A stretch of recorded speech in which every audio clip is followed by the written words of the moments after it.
跟我老弟结婚啊！10万，要不这婚也别结了，我也不能跟你走，你听着没？不是现在要加彩礼啊，开玩笑一样。咋了？可能的事儿这是。你现在什么意思？说什么呀？你一个大男人连10万块钱都拿不出来，丢不丢人？丢不丢人？咱先去酒店把流程走完，等宴席结束了，行吧？咱把那个收的礼金拿出来，看看给你凑10万，行不行？各做主。不行，他们家收礼金那是另外的钱，本来就应该交给我。这亲不结了，走。行。你今天要是敢出这个门，以后你就别回来找我。走。你俩啊，彩礼怎么抬过来的？怎么给我抬过去？老公，不要了，晚了。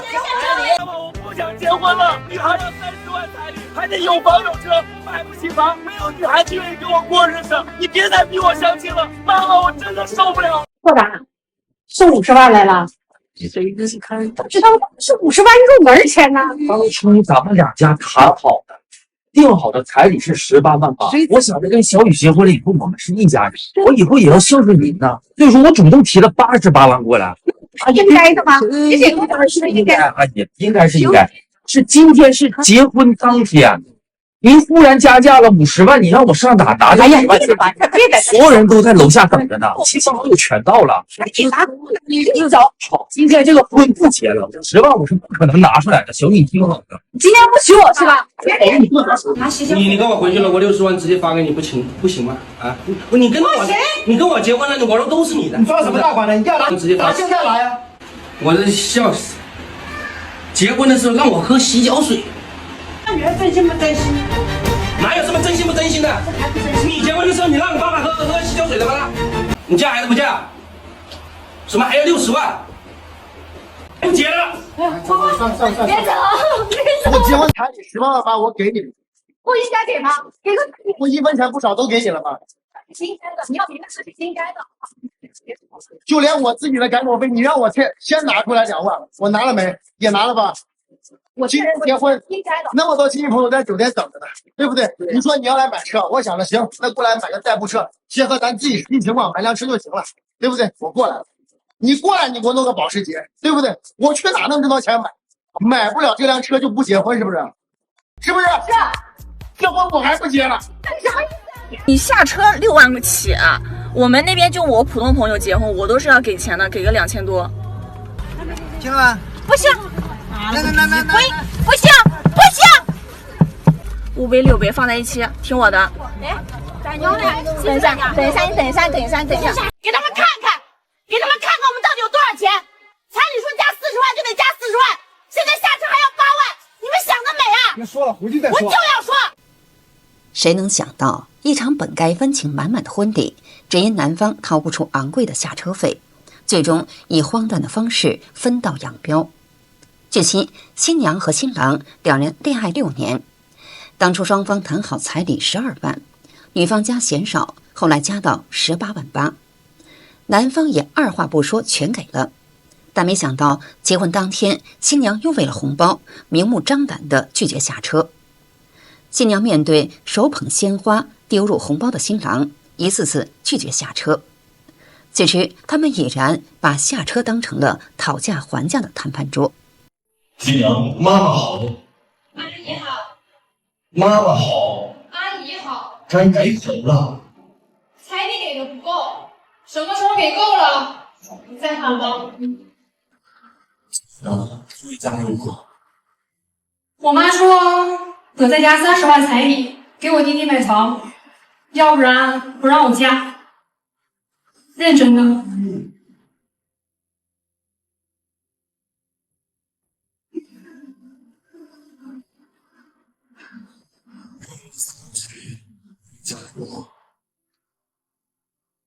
结婚是不想結了是嗎？不結就不結唄。隨你便了。算了，我不結了。今天早餐是我看。愛你真的沒辦法，我家沒有。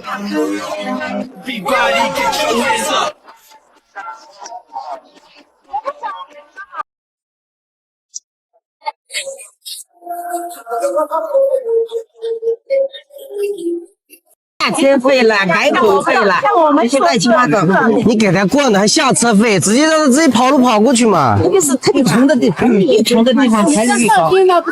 江西啊，其實不是說江西哦，我告訴你，每個地方都有奇葩的，這個叫奇葩，這個不是哪個地方。你叫他自己去秤上面称一下夠不夠？都是這樣子的。還有他們家倒反天罡了。不是红包有多重要吗？不是红包的问题，是你的态度。香港，你误会了，这就他们的一点心意嘛。就这点钱，还不如不给我呢，这是在侮辱我。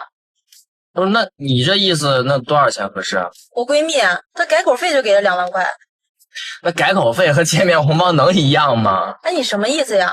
哎，800块錢啊，能幹嘛呀？我買1支口紅都不夠。有什麼不一樣的呢？那都是見雙方父母。再說那紅包我也沒拿，對吧？你別和我繞彎子啊！給了你不要，那是你自己的問題。我，不是你上我們家拿了800，我去你們家1分錢沒拿，這怎麼了？這還想怎麼着啊？我說兩句還不行了？沒有不要。什麼意思呀？紅包不給，這婚也不結了是吧？你愛和誰結和誰結去，這婚不結了，分手下去。別後悔啊！我後悔，我真後悔。我帶你回家見我父母，好吃好喝招待你。黑龍江的一場婚禮上，新娘突然拿起話筒，當着所有親友的面，大聲說：“今天是我的大喜日子，可我一點也高興不起來。今天是我大喜的日子，但是我今天心情很不愉快。婚前說好的1個月的改口費，現在只給我100，我娘家怕我吃苦，陪嫁都全買房和車。”你們就是這麼對我的嗎？新郎在旁邊低聲勸：“別鬧了。”原來這對新人是打工時認識的，談了3年的戀愛，感情一直不錯，兩家人商量婚事也是順順利利。新娘家挺通情達理的，只說彩禮按規矩來，其他花銷看着給就行。婆家聽了也挺滿意，兩家就各自開始籌備婚禮。就在婚禮前1周，新郎跟新娘提起，我們那邊改口費一般是給8000塊錢，雖然有點多，但反正也是給咱倆的，你看行嗎？當晚就回復了新娘，沒問題。婚禮當天熱熱鬧鬧，到了改口敬茶的環節，司儀把氣氛帶得很好，新娘甜甜的喊了一聲媽，婆婆也高高興興的應了。可新娘一接過紅包，手感就不對了，太薄了，她當場拆開，裡面只有800元。這事傳到網上，網友看法不一。有人說新娘做得對，答應了就不能反悔；也有人覺得大喜的日子不該當場鬧，可以事後再說。但如今鬧這麼一出，不僅場面難看，兩家人也都尷尬，未來的日子也怕要蒙上一層陰影。可以說，半個世紀以來，由於中國人口的男女比例嚴重失衡，再加上彩禮文化的變調，彩禮也從一籃饅頭變成了8萬8、18萬8、28萬8，乃至68萬8、88萬8不等。許多家庭為了娶一個媳婦，砸鍋賣鐵的湊錢，甚至還背了一身債。你一張嘴就是30萬彩禮，你一張嘴就是50萬彩禮，你一張嘴娶你最起碼得畢生的家產，得說白了掏自己血本。行，那我還說我是100萬呢。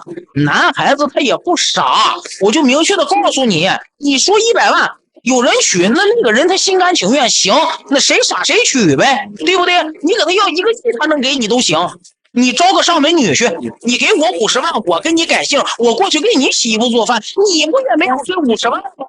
全世界你放眼看去，真的找不到第2個地方像咱這兒一樣，結個婚能把一個男人活活扒掉3層皮，房子你得買，車子你得備，彩禮你還得砸鍋賣鐵的往外掏。這還沒完哈，等孩子落地了，爸媽得接着上崗，貼錢貼力給你們帶孩子，這哪是結婚成家啊？這分明就是背了一輩子的債啊！很多老外聽完了都覺得不可思議，這年頭還有人借錢娶媳婦。人家國外啊是2個年輕人共同承擔責任，一起蓋房子，到咱這兒可好了，一個人承擔2個家，還得把父母那點棺材本全砸進去，才算有誠意。婚禮才過去7天，妻子發現38萬的彩禮竟然說是丈夫貸款湊的。丈夫坦言說靠這個13萬的積蓄加上網貸錢才湊錢娶她，然後還說咱們以後慢慢的去還。可是妻子直接崩潰說，我嫁給你不是說來還債的，然後自己引以為傲的彩禮，結果大部分都是債務。更離譜的是啊，丈夫稱如果說你要離婚的話，你就把彩禮還給我。第2天我就要辦婚禮了，但是我和他大吵了一架，甚至當場決定悔婚。吵架是因為錢，因為我們倆發現我們根本結不起這個婚，我們沒錢結婚。溫州一桌酒席基本是海鮮，單價都在1萬以上，等於說這80萬就是純支出，是砸出去就回不來的。這還不算我湖南老家的回門宴。我们俩工作攒的錢，他爸媽的錢，我爸媽攒的錢，全都得往裡面扔80萬。80萬意味着什麼？我在一線城市打工，月薪2萬，就算每個月硬存1萬，也要整整存7年。7年就為等這一天，我真的很想不通，這早就不是我們2個人的事情了，是2個家庭的面子工程。彩禮啊，不是什麼傳統文化。以前的70、80年代的那時候有彩禮嗎？70、80年代只有嫁妝，嫁妝才是傳統文化。您想一想，您爸媽、您爺爺的那輩，他們那輩有這麼離譜的彩禮嗎？以前都是女方陪嫁妝，就怕自己家的閨女啊嫁出去在那邊吃苦，恨不得多點東西撐場面，根本不用什麼男方掏啥錢。這位博主說，以前嫁女兒都看重好好過日子，哪像現在，這彩禮說白了就是近30年冒出來的，這不是明擺着變成了婚姻買賣嗎？有些女方家裡就想靠着女兒發一筆橫財，把彩禮當成掙錢的出路。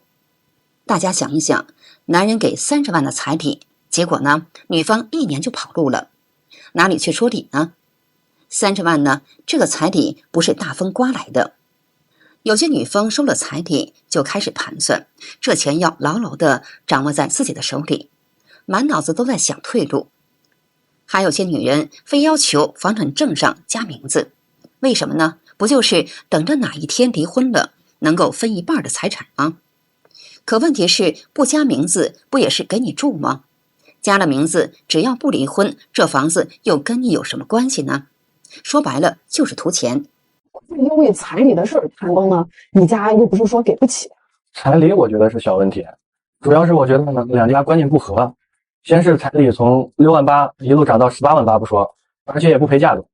他那邊的要求更是讓我很不理解，既然要求我把我家空置的房子免費給他弟弟住10年，我家確實有3套房，但是一套是婚房，我們結婚後要住，一套我父母要住，另外一套長期出租的，作為一個收入來源嘛，現在環境也不好，作為姐夫弟弟要住，我可以低於市場價值給他，但是他不能一開口就白住10年吧。我姐和我姐夫結婚的時候，我們家庭的觀念就是我家不需要對方的彩禮，因為像賣女兒一樣，當然我家也沒有陪送任何嫁妝，不耽誤我姐和我姐夫的愛情啊。所以說因為錢導致破裂的愛情，兄弟們就讓這個女的窮哥們兒真的沒有必要去花半輩子的積蓄娶一個女人，你有那錢你都不如用來武裝自己，提升自己，讓自己有更大的賺錢空間。據了解，山東、江蘇、河南、安徽這4省交界的地方，地勢開闊，四通八達，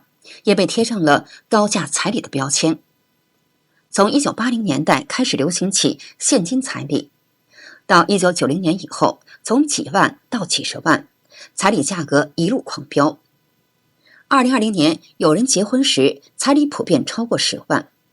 除了彩禮，男方還要買1車的禮物，被稱為10個10。第一個10是指10種禮，如雞、鴨、羊腿、酒等。第二個10指每個禮物都要10份，比如雞要10隻，鴨要10隻，酒也要10箱等。另外，男方還要再給女方備好3金1鑽，也就是金戒指、金手鐲、金耳環和鑽戒等。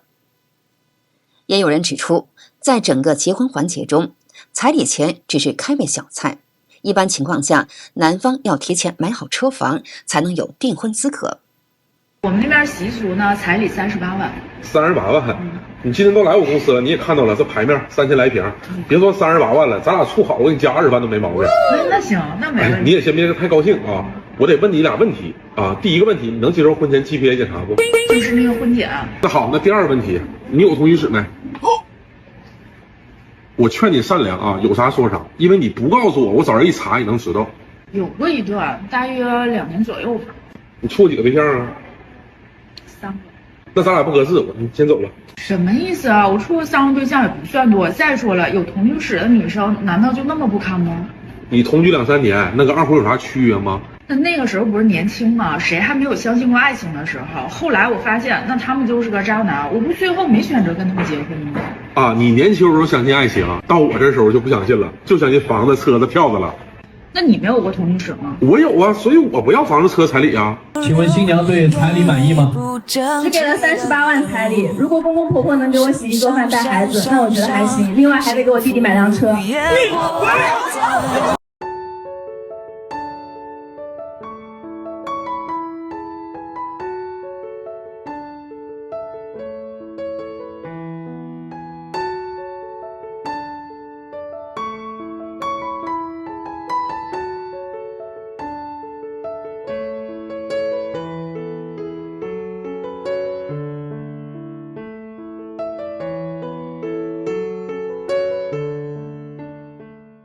清华大学人文学院教授彭林说，中国礼的核心是互相尊敬，婚礼既然带了个礼字，并不是要人们铺张浪费、大显奢侈，而是让人们对结婚有敬重之心。